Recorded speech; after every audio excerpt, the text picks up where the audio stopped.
Hello बच्चों, कैसे हो आप सब। मैं आशा करती हूँ आप सब बहुत ही अच्छे और स्वस्थ होंगे। तो आज की कक्षा में हम शुरू करने वाले हैं हमारा एक नया अध्याय। ये है पाठ नंबर 6। ठीक है बच्चों, आइए। तो इसका नाम क्या है? इसका नाम है शब्द संरचना। ठीक है, मतलब शब्द संरचना। ठीक है, मतलब मॉर्फोलॉजी। ठीक है बच्चों, तो चलिए आज हम शुरू करेंगे एक नया अध्याय। तो बच्चों, इससे पिछली कक्षा में जो भी आपने पढ़ा था, क्या आपने उसका अभ्यास कर लिया है? मैं आशा कर रही हूँ कि आपने वो सब अच्छे से कर लिया होगा। ठीक है बच्चों, तो आइए ये हम नया अध्याय शुरू करें। ठीक है बच्चों, आइए।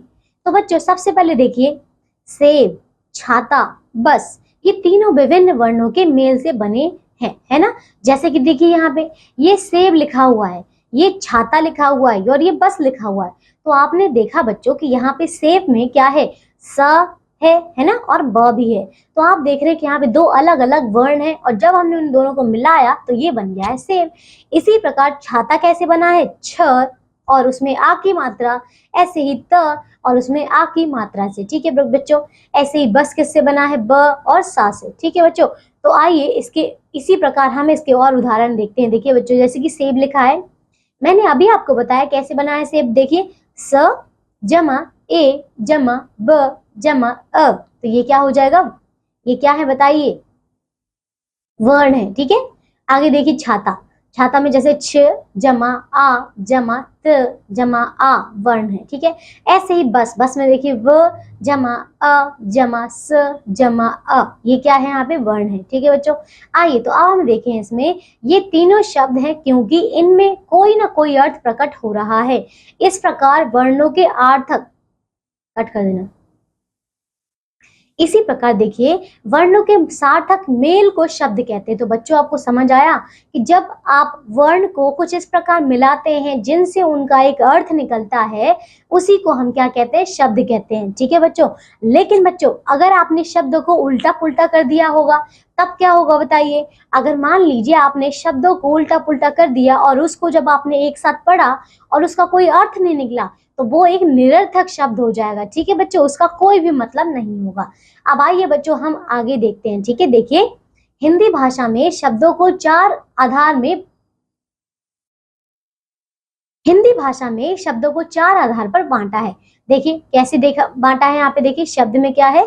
अर्थ के आधार पर, फिर है बनावट अथवा रचना के आधार पर, शब्द प्रयोग के आधार पर और उत्पत्ति अथवा शोध के आधार पर। ठीक है बच्चों, तो चलिए इन चारों के बारे में हम आगे जाके एक एक करके पढ़ेंगे। ठीक है बच्चों, आइए देखते हैं। यहाँ पे सबसे पहले है अर्थ के आधार पर शब्द भेद। ठीक है, देखिए, जैसे हिंदी शब्दों के अर्थ के आधार पर निम्नलिखित भागों में बांटा जाता है। जैसे कि देखिए यहाँ पे क पर्यायवाची शब्द, जैसे कि क्या होता है? अग्नि का आग, अनल का पावक। ठीक है, इसी प्रकार ख देखिए विलोम शब्द, शुभ शुभ अशुभ, एक अनेक, यश अपयश। ठीक है, इसी प्रकार ग देखिए अनेकार्थी शब्द, मतलब अंबर, वस्त्र, आकाश, आम, फल, विशेष, आम। ठीक है, ऐसे ही घ देखिए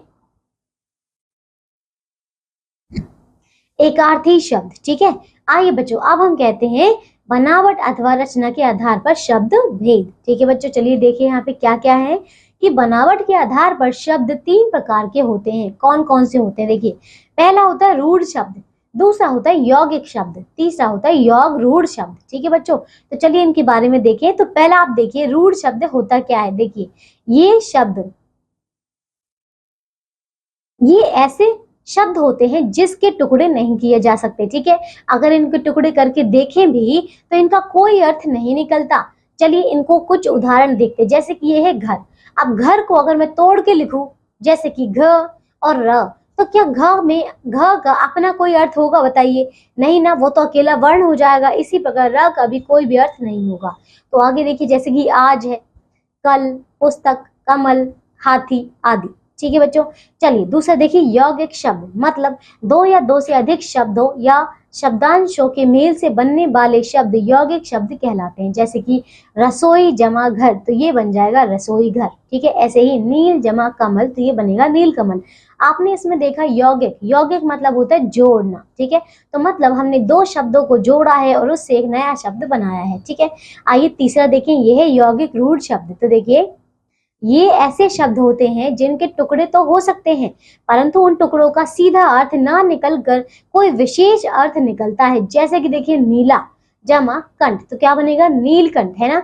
आपने देखा कि नील अगर मैं लिखूं, जैसे नीला अगर लिखूं और कंठ कठ लिखूं, तो क्या नीला और कठ का कोई और अर्थ बनता है? बताइए, कठ का कोई अर्थ नहीं होता, है ना। लेकिन अगर दोनों को मिला दिया जाए तो ये बन जाएगा नीला कंठ, ठीक है, नीलकंठ। ठीक है बच्चों, आइए आगे देखें। जैसे कि पंख जम कठ, जैसे कि पंख जमा अज, तो क्या बनेगा पंकज। ठीक है बच्चों, आइए अब आपको, तो चलिए बच्चों अब हम आगे करें।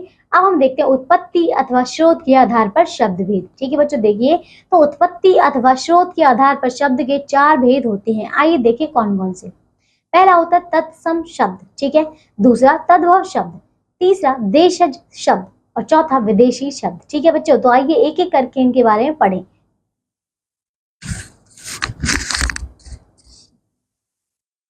तो चलिए बच्चों देखिए, पहला क्या है तत्सम शब्द। जो शब्द संस्कृत से हिंदी में ज्यों के त्यों आ गए हैं उन्हें तत्सम शब्द कहते हैं। ठीक है, तो मतलब ये है कि ये आपके संस्कृत में भी ऐसे ही हैं और हिंदी में भी ऐसे ही हैं। तो आप कह सकते हैं कौन कौन से उदाहरण है, जैसे कि धृत या फिर सूर्य या फिर ग्रह या फिर विद्या आदि। तो ये हिंदी के भी हैं और संस्कृत के भी है। ठीक है बच्चों, आइए दूसरा देखें तद्भव शब्द। तो ये है, ये शब्द संस्कृत शब्दों के रूप में कुछ बदलाव के साथ हिंदी भाषा प्रयोग होते हैं। ठीक है बच्चों, आगे देखिए जैसे कि उदाहरण क्या है, जैसे दही, तो दही तो हम संस्कृत में क्या लिखते हैं, ऐसे दधी। ऐसे ही सांप को सर्प लिखते हैं, गांव को ग्राम लिखते हैं, सच को सत्य, काम को कार्य, पहला को प्रथम आदि। ठीक है बच्चों, तो आपको समझ आया, यहाँ पे हमने हिंदी शब्दों को संस्कृत में बदलकर कुछ और लिखा है। ठीक है बच्चों, आगे देखिए अब तीसरा देशज शब्द। ठीक है बच्चों, देखिए हिंदी शब्दावली में लोक सभाओं ने कट कर देना। हिंदी शब्दावली में लोक भाषाओं से कुछ ऐसे शब्द आ गए हैं जिनके स्रोत का ठीक से पता नहीं चलता। ऐसे शब्दों को देशज शब्द कहते हैं। चलिए इसका कुछ उदाहरण देखते हैं। तो ये जैसे है पगड़ी, बैसा, पैसा, रोड़ा, खिचड़ी, फुनगी। ठीक है बच्चों, तो ये कुछ ऐसे शब्द हैं जिनका आपको स्रोत पता नहीं है सही से, ठीक है, जिनका हम स्रोत पता नहीं लगा सकते, तो ये शब्द को हम बोलते हैं देशज शब्द। ठीक है, ऐसे ही ये है चौथा वाला, ये है चौथा भाग। ठीक है, ये है विदेशी शब्द। तो आइए देखें, आगत शब्द वे शब्द हैं जो दूसरी भाषाओं से लाए हैं। ठीक है, जैसे कि आप कह सकते हैं हिंदी में प्रयुक्त हो रहे हैं। ठीक है, कट कर दें। आगत शब्द वे हैं जो दूसरी भाषाओं से आए हैं, ठीक है, हिंदी में प्रयुक्त हो रहे हैं। आइए देखें, जैसे कि अरबी भाषा के अखबार, अदालत, अल्लाह, इंसाफ, इम्तिहान, रिश्वत, वकील, शतरंज, हुक्म, जुर्माना, दफ्तर आदि। तो देखिए ये कुछ ऐसे शब्द हैं जो हमारे देश के नहीं है, किसी अन्य भाषा से लिए गए हैं। ठीक है, मतलब आप कह सकते हैं कि जो हिंदी भाषा से नहीं, किसी अन्य भाषा से लिए गए हैं। ठीक है बच्चों, आई तो अब आगे देखिए, जैसे कि फारसी भाषा के आदमी, उम्मीद, खुशामद, गुब्बारा, गुलाब, चीज, जमीन, शिकार, सब्जी, प्याज आदि। ठीक है, ऐसे ही तुर्की भाषा के देखिए कौन कौन से, जैसे कुर्ता, कैंची, तोप, बंदूक, बेगम, सौगात आदि। ठीक है बच्चों, चलिए बच्चों, तो बच्चों आपको समझ आया कि यहाँ पे कितने कितने प्रकार के शब्द हो सकते हैं। ठीक है बच्चों, आइए अब आगे देखें, जैसे कि ये पुर्तगाली भाषा से, देखिए पुर्तगाली से भी लिए गए कुछ शब्द हैं, जैसे कि आलपीन, अलमारी, कनस्तर, कमरा, तौलिया। ठीक है बच्चों, तो चलिए अब आगे देखें, ये है प्रयोग के आधार पर शब्द का भेद। ठीक है, चलिए देखिए अब प्रयोग के आधार पर कैसे इसके भेद होते हैं। तो रूप, रचना या प्रयोग के आधार पर शब्द भेद दो प्रकार के होते हैं। जैसे कि पहला है विकारी शब्द और दूसरा है अविकारी शब्द। ठीक है बच्चों, तो पहला देखिए क्या है विकारी शब्द। इनके रूप में लिंग, वचन तथा काल के कारण परिवर्तन आ जाता है। संज्ञा, सर्वनाम, विशेषण, क्रिया, ये 4 प्रकार के विकारी शब्द होते हैं। तो बच्चों आपको समझ आया। देखिए हम पहले ही संज्ञा में पढ़ चुके थे कि कोई और वहां पे क्या होते हैं, ये विकारी शब्द होते हैं। ठीक है बच्चों, अब देखिए दूसरा, ये है अविकारी शब्द। तो देखिए जिन शब्दों में कभी किसी प्रकार का विकार अथवा परिवर्तन नहीं होता वे अविकारी अविकारी शब्द कहलाते हैं। ठीक है बच्चों, हिंदी भाषा में क्रिया विशेषण संबंध बोधक संबंध बोधक, समुच्चय बोधक तथा विस्मयादि बोधक, ये 4 प्रकार के अविकारी शब्द होते हैं। तो बच्चों आपको समझ में आया कि अविकारी शब्द कौन कौन से हैं। ठीक है बच्चों, तो देखिए बच्चों ये अध्याय हमारा पूरा हो गया है। इसमें हमने कई प्रकार के शब्द, वर्ण भी देखे, वर्णों के मेल से नए शब्द बनते हैं, किस किस प्रकार के बन सकते हैं, ये सभी कुछ हमने इस अध्याय में देखा है। ठीक है बच्चों, तो आइए अब हम दोहराते हैं जो भी हमने इस पाठ में पढ़ा है। ठीक है बच्चों, देखिए पहला क्या है, वर्णों के मेल से शब्द बनते हैं। ठीक है बच्चों, है ना, शब्द बनते हैं। दूसरा देखिए, शब्दों के कुछ अर्थ होते हैं। ठीक है, स्रोत के आधार पर शब्द 4 प्रकार के होते हैं। ठीक है, आगे देखिए चौथा, लिंग, वचन तथा काल के कारण जिन शब्दों के रूप में परिवर्तन आता है वे विकारी शब्द कहलाते हैं। ठीक है बच्चों, अब आगे देखिए, किसी भी स्थिति में कोई भी परिवर्तन ना होने वाले शब्दों को अविकारी शब्द कहा जाता है। ठीक है बच्चों, तो बच्चों आपको समझ में आया, हमने सारा ही पाठ बहुत अच्छे से कर लिया है। लेकिन बच्चों अभी इसके अभ्यास के प्रश्नोत्तर भी करने हैं हमें। ठीक है बच्चों, तो आइए इसे भी जल्दी जल्दी हम पूरा करते हैं। ठीक है बच्चों, देखिए तो पहला प्रश्न है मौखिक प्रश्न, मतलब ओरल क्वेश्चन। ठीक है बच्चों, तो देखिए निम्नलिखित प्रश्नों के उत्तर दीजिए। तो बच्चों मुझे जल्दी जल्दी करके एक एक करके इनके उत्तर दीजिए। ठीक है बच्चों, देखिए क क्या है, शब्दों को कितने भागों में बांटा जा सकता है, प्रत्येक का नाम लिखिए। अच्छा बताइए कितने भागों में बांटा जा सकता है, अभी तो हमने देखा था, तो आइए मैं आपको दिखाती हूँ। देखिए शब्दों के कितने प्रकार हैं, यहाँ देखिए शब्दों को हमने चार भागों में बांटा था। ठीक है, 4 आधार पर। तो देखिए यहाँ पे क्या क्या था, अर्थ के आधार पर, दूसरा बनावट अथवा रचना के आधार पर, तीसरा शब्द प्रयोग के आधार पर, और चौथा उत्पत्ति अथवा स्रोत के आधार पर। तो बच्चों ये 4 इसके भाग हैं। ठीक है, आगे देखिए दूसरा प्रश्न क्या है, ख, उत्पत्ति के आधार पर शब्दों के भेदों के नाम लिखिए। बताइए, तो उत्पत्ति के आधार पर देखिए मैंने अभी आपको दिखाया था, ये है, देखिए उत्पत्ति के आधार पर कितने हैं, ये देखिए तत्सम शब्द, तद्भव शब्द, देशज शब्द और विदेशी शब्द। ठीक है, ये 4 प्रकार के हैं। अब आइए अगला प्रश्न करते हैं, ये है लिखित प्रश्न, मतलब रिटन क्वेश्चन। ठीक है, पहला देखिए कि सही उत्तर के सामने सही का चिन्ह लगाइए। जैसे कि क क्या है, इसमें शब्दों के मुख्य डैश भाग होते हैं। तो शब्दों के कितने भाग होते हैं बताइए, 4 भाग होते हैं। ठीक है, ख देखिए, समान अर्थ को प्रकट करने वाले शब्द डैश शब्द कहलाते हैं। बताइए इन्हें क्या कहते हैं, हम समानार्थी शब्द कहते हैं। ठीक है बच्चों, अब ग देखिए, रचना के आधार पर शब्दों के भेद हैं, कितने हैं आधार पर, रचना के आधार पर कितने भेद है बताइए, इसके 4 भेद है। ठीक है बच्चों, देखिए बच्चों तो तीसरे का आंसर, तो बच्चों तीसरे का उत्तर क्या होगा, देखिए ये हो जाएगा 3। ठीक है, रचना के आधार पर 3 भाग होते हैं। आइए आप करें दूसरा प्रश्न, ये है निम्नलिखित प्रश्नों के उत्तर संक्षेप में दीजिए। जैसे कि क है, शब्द किसे कहते हैं, ठीक है, उदाहरण देकर समझाइए। तो अभी हमने देखा था कि वर्णों के परस्पर मेल को शब्द कहते हैं। ठीक है, जिसका एक सार्थक अर्थ होता है। ठीक है बच्चों, उदाहरण देकर समझाएं। जैसे कि हमने बस को कैसे लिखा था, ब जमा अ जमा स जमा अ, तो ये बन गया था बस। ऐसे ही आप कोई भी वर्ण विच्छेद कर सकते हैं। ठीक है बच्चों, आइए ख देखें, बनावट की दृष्टि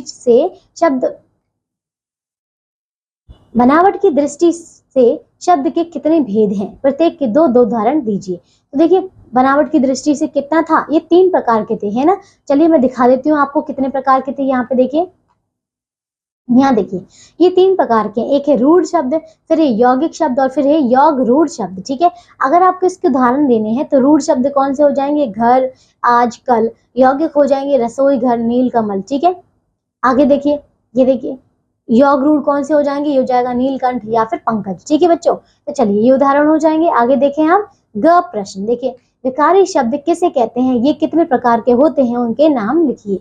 तो देखिए मैं आपको दिखा देती हूँ कहाँ पे है इसका उत्तर। देखिए विकारी शब्द, यहाँ देख सकते हैं कि इनके रूप में लिंग, वचन अथवा काल के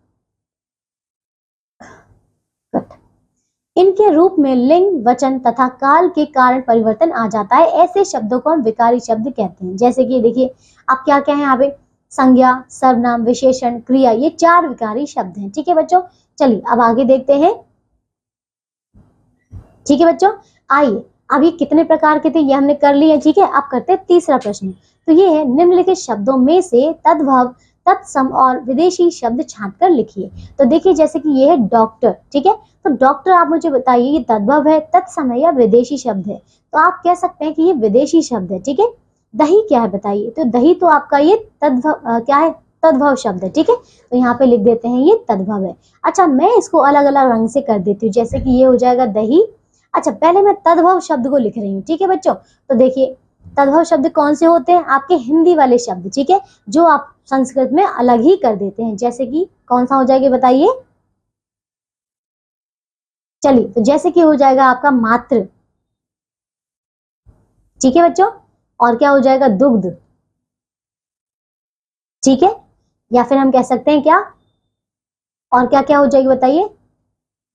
तत्सम, ठीक है। और ठीक है तद्भव नहीं, बस इतने शब्द है, ठीक है। और आगे देखिए अब हम क्या चाहिए? तत्सम। तत्सम कौन से होते हैं आइए देखें। तो देखिए बच्चों तीसरे का एक एक करके करते हैं, ठीक है। देखिए जैसे कि तद्भव शब्द कौन कौन सा हो जाएगा? ये हो जाएगा आपका दही, ठीक है। और क्या हो जाएगा बताइए? पेन, ठीक है। और कौन सा हो जाएगा बताइए? कॉलेज। कॉलेज तो आपका ये विदेशी शब्द हो गया है ना।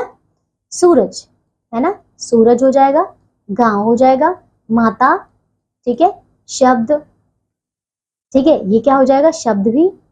और क्या हो जाएगा? अच्छा ठीक है बच्चों, तो आपने देखिए इन सब में करना है, एक एक करके यहाँ पे लिखेंगे आप, ठीक है। तो जिनके नीचे मैंने अभी नीले रंग से लाइन बनाई है ये क्या है? आपके तद्भव है। अब तत्सम के लिए मैं कोई और रंग का प्रयोग कर लेती हूँ, जैसे कि मैंने लिया है कौन सा? लाल वाला, ठीक है। तो देखिए अब देखिए जैसे कि डॉक्टर ये विदेशी है, ठीक है। और क्या कह सकते हैं? कॉलेज ये भी विदेशी है, ठीक है। तो ये इसमें आ जाएंगे, ठीक है। और कोई है क्या? नहीं, और कोई नहीं है।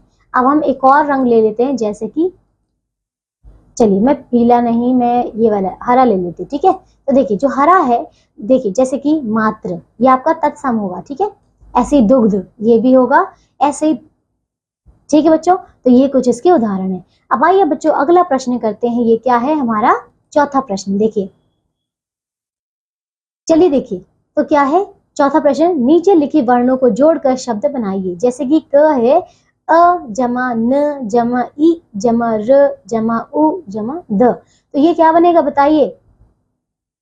अनिरुद्ध, ठीक है। ऐसी ख देखिए आ जमा ल जमा उ, तो ये क्या बनेगा? आलू, ठीक है। ऐसे ग क्या बनेगा? देखिए अ जमा घ जमा य जमा आ जमा प जमा अ जमा क जमा अ, तो ये क्या बनेगा? अध्यापक, है ना। अच्छा घा देखिए ब जमा आ जमा ल जमा अ जमा क जमा री जमा श जमा ण जमा अ, तो क्या बनेगा बताइए? ये क्या बनेगा बताइए? बालकृष्ण, ठीक है। आगे दिए, आगे देखिए र जमा अ जमा म जमा अ जमा न जमा अ, तो ये क्या बनेगा बताइए? ये बनेगा रमन, ठीक है। आइए बच्चों तो देखिए ये अध्याय हमारा पूरा हो चुका है, लेकिन इसके अंतिम में एक और कार्य शेष है। आपको एक क्रियात्मक कार्य मतलब एक्टिविटी वर्क दिया गया है। आपको अपने मित्रों की सहायता से, अपने सहपाठियों की सहायता से उनके साथ मिलकर इसे पूरा करना है, ठीक है बच्चों। तो बच्चों ये अध्याय हमारा पूरा हो चुका है। मैं आशा कर रही हूँ कि अब आपको ये अध्याय बहुत अच्छे से समझ आ गया होगा, ठीक है बच्चों। बच्चों तो इसके आप एक बार फिर से इसका अच्छे से अभ्यास करेंगे, ठीक है। अब हम मिलेंगे एक नई कक्षा में ऐसे ही एक नए अध्याय के साथ। तब तक के लिए आप सब अपना ध्यान रखिए और स्वस्थ रहिए। बाय।